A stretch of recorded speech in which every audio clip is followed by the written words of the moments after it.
So I've been trying to figure out a way to start this video. First, I was just going to say bracket and index racing is just really stupid and that it sucks. But I'm just saying that because I didn't get the job done, so I want to be fair. Yeah, basically went 7-0 index racing this past weekend. I think it was the largest one ever as far as payout goes. It was 10 grand, 56 cars in both 6-0 and 7-0, and it was miserably hot. But anyway, I'll show you how it went.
looking great on the green, man.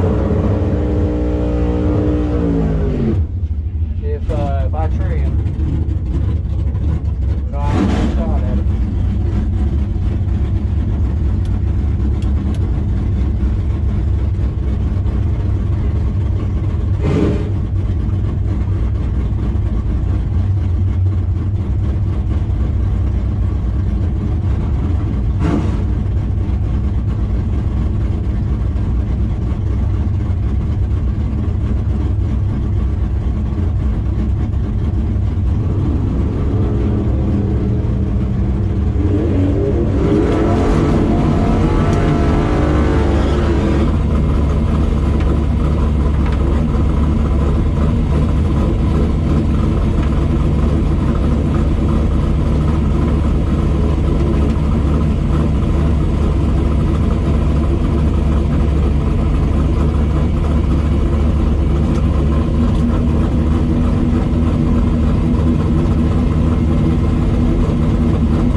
Alright, so you see how it went. I'll basically run through right quick my time runs from Friday. This is all Friday time runs, 1 through 5. And then 6 and 7 were qualifying. The 8th pass was the gambler race, but basically struggled. Nothing was consistent, except for my reaction times. I actually did a good job on the tree for once. 001, 11, 12, 003, 007, 20, 001 again. And then in the gambler race, we went 006 red. This is all with nothing in the delay box. So, last 2 passes were the best of the day. Finally got the car to work a little bit when the track cooled off. Sun went down. 149 with a 0 to the 60 on both. Only buried 2 thousandths from those 2 passes at the half track, and the 8th mile was the same down to the 1000th. So, but that was going to be a tough round to win in the gambler race. The opponent, he was 009 on the tree and 7.0000. Yeah, that's 4 zeros. So, I made all kinds of adjustments to the car Friday. I loosened rear shocks, tightened them, dropped tire pressure, gave it more front travel. I did everything suspension-wise except for moved the ladder bars, but they were already down all the way on the frame. So, Saturday, we were supposed to qualify at like 9 o'clock, but it ended up getting pushed back to 11. Track was kind of hot by then. I spun, went 704 with a 3. Second pass, I barely dropped tire pressure, about half a pound. I lined up outside the groove. We just didn't have a really great track. I won't get into all that. A lot of it was the heat, but part of it too was just track prep. But I'm not gonna bitch about that because other people were getting down in 7.0 with honestly a smaller tire than what I've got, and they never spun except maybe one time. So I can't blame the track that much. Second qualifying pass, won a 704 again. It hooked. Again, that was being lined up out of the groove. And then basically the first round, I put 7th thou in the box. I was 7 thousandths on the tree, so basically I was perfect. 400 pro tree. I treed the other guy. He was 49, and that also made it look like I was holding more than what I really was. When I ran those 2 704 passes earlier in the day, Saturday, I was with the car, everything it had. I could have maybe shifted it a little bit higher, but I was already in the high 6,000 range, and that's the way that engine's set up, or that carburetor. It doesn't do anything past 6,400 really, so you're just spinning it for no reason. So 704 was all I had. Track cooled off. Air got a little bit better. I didn't know how much better the car was going to run. Terrible air all weekend, but anyway, I get out on them. Probably at the 60-foot mark, I look over, and I got 3/4 of a car on them at that point. And I just kept pulling on them. So I let it get in high gear. And then probably about 400 foot, I look over and I got a little over a car on them. And so I started to kill some ET. I should have, there's a couple different ways I could have done it. Obviously, I could have gotten to the mile-per-hour column and dumped, but I was scared of giving the stripe back, which is ironic.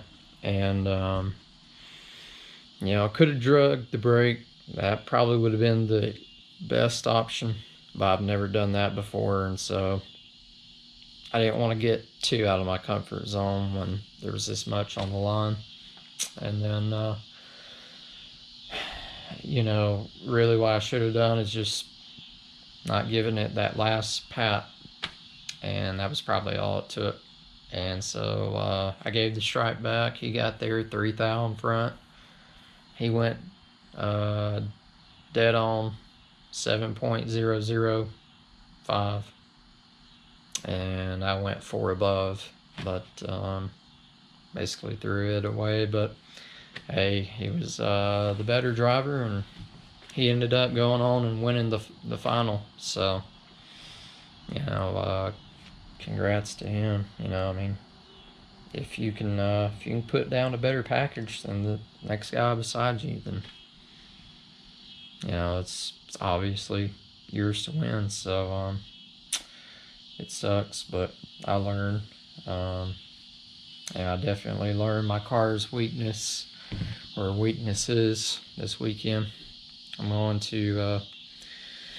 I think I've finally had enough of chasing the car every time I go to the track, whether it be suspension or, you know, messing with the restrictor plate.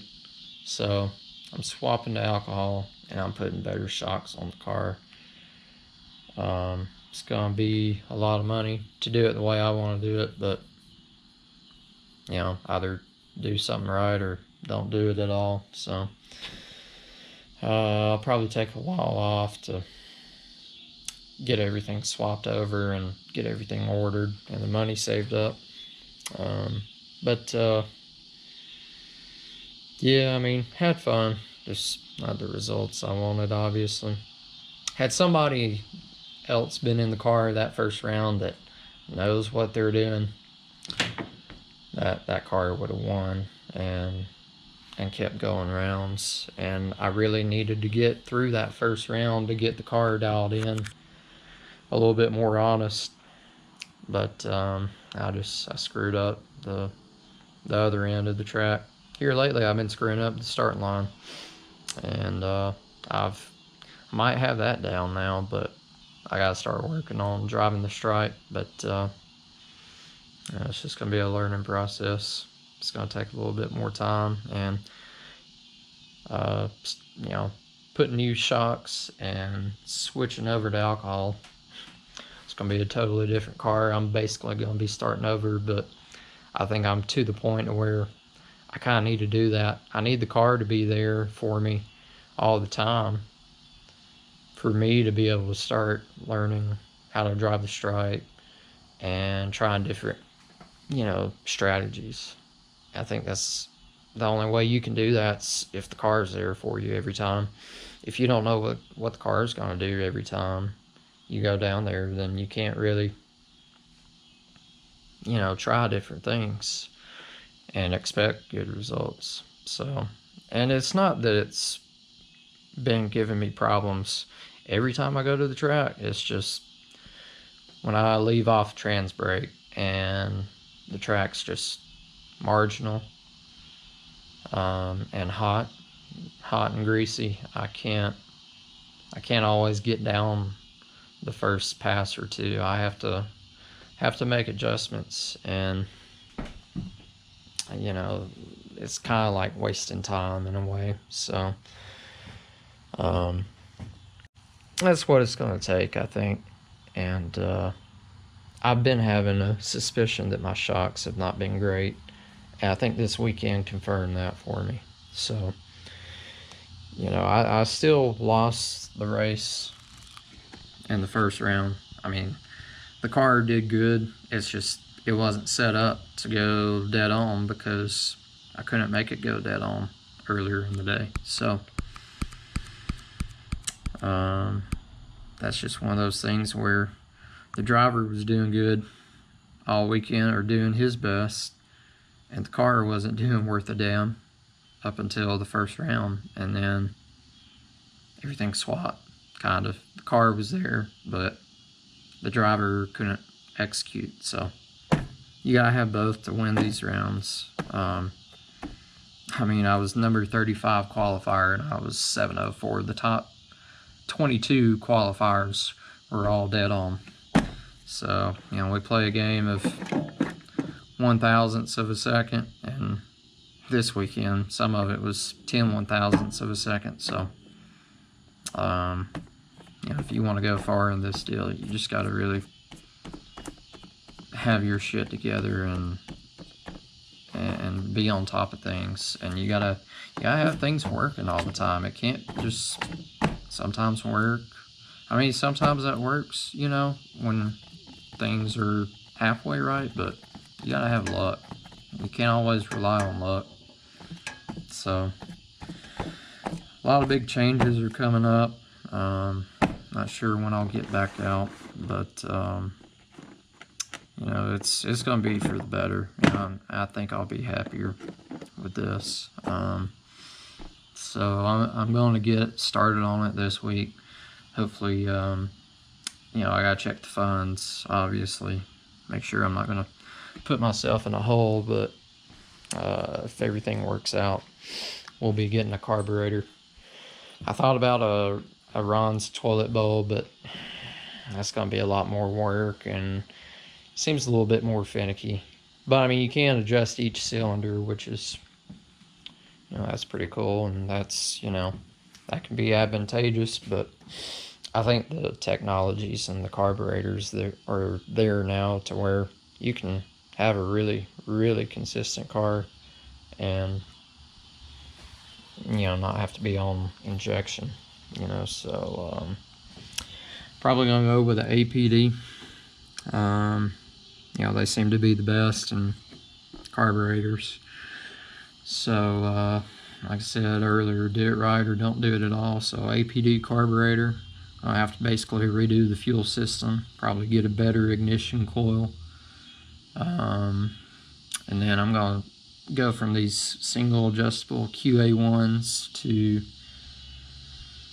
I don't know what brand, but I'm going to double adjustable. And we're going to, you know, do it right. I'm too invested in this to start half-assing something now. We're not putting real good stuff on it. So, like I said, it's going to be a lot of money and it's going to be starting over again. But if I want to win and start going rounds and start working on me, I got to have the car. You know, I got to be able to rely on the car and have it right. So that's just where it's at now. It's evolved to this. I've gone as far as I can with what I've got. And I mean, you know, it can go rounds for sure, you know, but it's just, if I don't stay on top of weather changes and track changes, I just, you know, I'm gonna miss it. So I think alcohol will help that, and certainly better shocks. You know, if I can get down tracks, they're going to start being marginal. You know, I'm sure with this track glue shortage, things are not going to get better, and we're still in the hot summer months, and it's going to be different, I think, not only for me but for other people too. They're kind of in the same boat. So, you know, you got to adapt or either get left behind. So that's what I've come to the conclusion of. But anyway, I've rambled enough. I think I'll do a video here soon of my my practice tree little routine. That's something I've been working on for the past month. I could have put more time into it, and think I should have, but I can definitely tell it's helped, and I've got more consistent in the past week on the practice tree inside the car. So I'll do that. Maybe that'll help somebody that's struggling on the tree, or maybe motivate them to put it, you know, inside their car, and, you know, get them better on the tree. But anyway, thanks for watching. We'll see you soon on another one.